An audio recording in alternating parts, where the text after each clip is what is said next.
ଅନ୍ୟମନସ୍କ ହେଇଗଲ नहीं नहीं କଣ ଧରିଛ नहीं किसी किसी नहीं ମତେ ଲୁଚଉଛ କହିବା ଦରକାର ନାହିଁ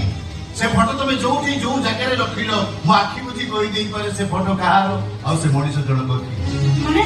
ସ୍ୱାମୀର ଅନୁପସ୍ଥିତିରେ ସ୍ତ୍ରୀ ଦେଖୁଥିବା ଫଟୋକୁ ଯଦି ସ୍ୱାମୀର ଆଗମନରେ ଲୁଚେଇ ଦିଏ ତାହେଲେ ଯେ କେହି ବି ନିଃସନ୍ଦେହରେ କହିଦେଇପାରେ ସେ ଫଟୋ ଜଗନ୍ନାଥଙ୍କର ନୁହଁ କି ରାମଚନ୍ଦ୍ରଙ୍କର ନୁହଁ ସେ ଫଟୋ ନିଶ୍ଚୟ ପୁରୁଣା ପ୍ରେମିକର ଫଟୋ कभी जानी छो काले 50 पाई ସ୍ୱାମୀମାନେ କୀର୍ତ୍ତଦାସ ଏକଥା ସତ ହେଲେ ସେମାନେ ଲୁହା କି ଇସ୍ପାତରେ ତିଆରି ନୁହନ୍ତି ହାଡ଼ ମାଂସରେ ତିଆରି ଯୋଉ ହାଡ଼ ଭିତରେ ବି ଜୀବନ ଥାଏ ଯୋଉ ମାଂସ ଭିତରେ ଶିରା ପ୍ରଶିରା ଥାଏ ଆଉ ତା ଭିତରେ ରକ୍ତ ଗୁଡାକ ଧା ଦୌଡ଼ କରୁଥାନ୍ତି तबे तो आगुर मत